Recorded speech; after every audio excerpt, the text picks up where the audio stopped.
Hello বন্ধুরা, আজকে আমি একটা পুরনো খুবই জনপ্রিয় পদ তোমাদের কাছে নিয়ে চলে এলাম। এই রান্নাটা বেঙ্গলের রান্না। কোনো মহোৎসব বা অষ্টম প্রহর যে কোনো পুজোর আয়োজনে এই পদ থাকবেই। তো এটা হচ্ছে বিচে কলার ছেচকি। খুবই খেতে ভালো হয়। তো আমরা বছরে একবার খেতে পাই। তার শাশুড়ি মায়ের বাপের বাড়িতে যখন জহাত্রী পুজো হয় আমরা যাই সবাই, তখন আমরা ওখান থেকে নিয়ে আসি। আর খেতে এতই ভালো লাগে যে আনবই, আমরা যখনই যাই তখনই আমরা আনি। তো যাই হোক, তা বছরে তো একবারই যাওয়া হয়, কাজের জন্য ঝামেলায় যেতে পারা যায় না। তো পুজোতে তো যেতেই হয়, তো তখন আমরা নিয়ে আসি। আর ওখানে থাকলেও ওখানে আমাদেরকে বানিয়ে খাওয়ায় মামা বাড়িতে।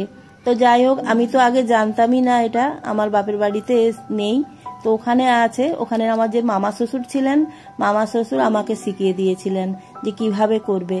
তো যাই হোক, খেতে এত টেস্টি হয় যে খুবই ভালো লাগে, আমার তো খুবই ভালো লাগে।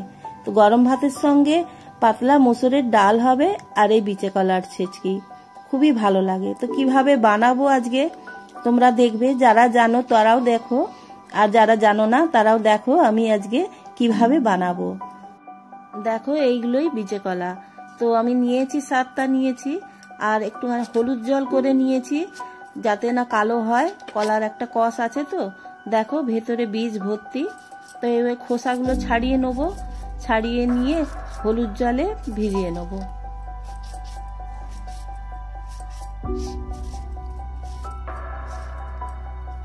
আমার শ্বশুর মশাই ছিলেন, তিনি আবার ভালোবাসতেন পোস্ত। এই বীজ সমেতই আলু দিয়ে পোস্ত করতে হতো, খুব খেতে ভালোবাসতেন। তো উনি নেই এখন, মারা গেছেন। তো যাই হোক, এইভাবেই সবগুলোকে কেটে নেব।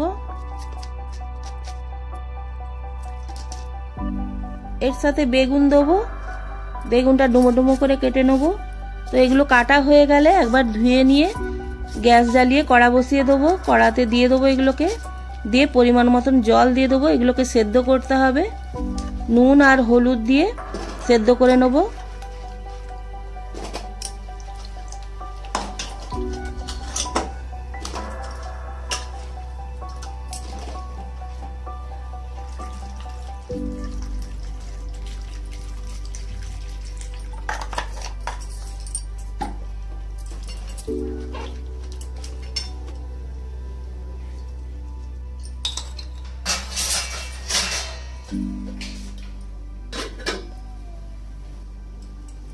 বেগুনগুলো এইভাবে ডুমো ডুমো করে কেটে নিয়েছি।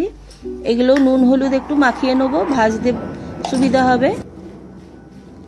জল বেরিয়ে গেলে জল থেকে ছেঁকে তুলে নিয়ে এগুলোকে ভেজে নেব। তো এইদিকে বিচে কলাগুলো সেদ্ধও হয়ে গেছে।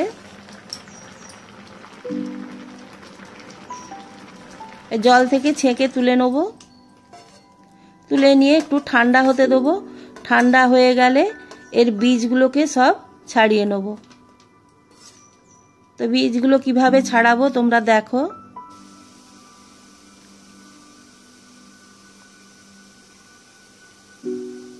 ভেতর থেকে এই বীজগুলো এইভাবে বাদ দিয়ে দিতে হবে।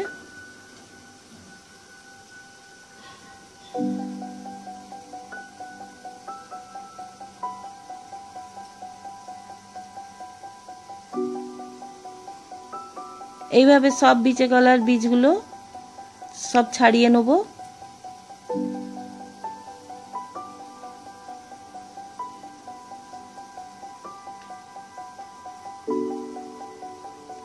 বন্ধুরা, তোমরা কে কে জানো এই রান্নাটা করতে কমেন্ট করে জানিও।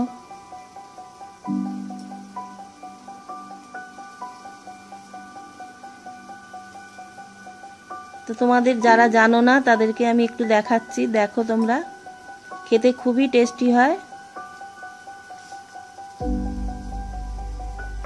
খেতে খুব সুন্দর লাগে। আমার তো খুবই ভালো লাগে, আমাদের বাড়ির সবাইরই খুব ভালো লাগে।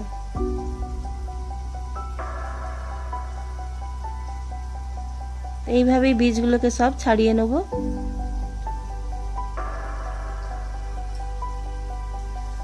একটু পেকে পেকে গেছে, তো নরমও হয়, নরম হলে একটু বীজগুলো একটু কম থাকে আর বীজগুলো একটু নরম থাকে, এতটা ছাড়াতে হয় না। তো এইগুলো একটু পেকে গেছে, তার জন্য ভালোভাবে বীজগুলোকে পুরো ছাড়িয়ে নিতে হবে। তো সব ছাড়ানো হয়ে গেছে। হালকা হাতে একটু চটকে নেবো কলা সেদ্ধটা। তারপরে গ্যাস জ্বেলে কড়া বসিয়ে দেবো।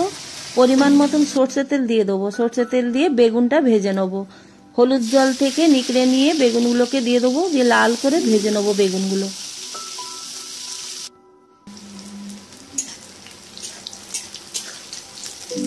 দিয়ে বেগুনগুলো ভাজা হয়ে গেছে, এর মধ্যে এবার দিয়ে দেবো কলা সেদ্ধটা, দিয়ে ভালো করে ভেজে নেবো। বেগুন আর কলা একসঙ্গে খুন্তির সাহায্যে এভাবে ঘেঁটে ঘেঁটে দিতে হবে আর ভালো করে ভেজে নিতে হবে। যত ভালো করে ভাজবে তত টেস্ট হবে।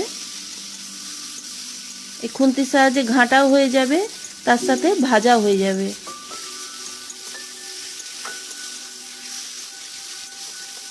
কিছুক্ষণ এইভাবে ভেজে নিতে হবে।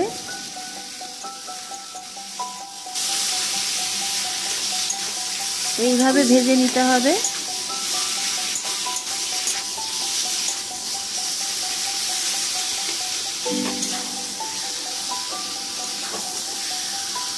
ভাজা হয়ে গেছে, এবার নামিয়ে নেব।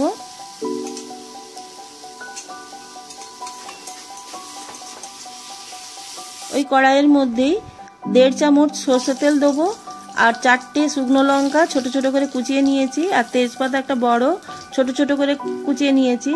আর এই ফোড়ন 1/2 চামচ জিরে, 1/2 চামচ 5 ফোড়ন, 1/2 চামচ সাদা কালো সর্ষে। এই ফোড়নটাই টেস্ট আনবে বিচে কলার ছেচকিতে। তো দিয়ে ভালো করে একটু ভাজা ভাজা করে তারপরে এই বিচে কলা আর বেগুন ভাজাটা দিয়ে সঙ্গে সঙ্গে ঢাকা দিয়ে দেবো এবং গ্যাসটা বন্ধ করে দেবো। দিয়ে 5 মিনিটের জন্য অপেক্ষা করব, তারপর ঢাকাটা খুলে নেব।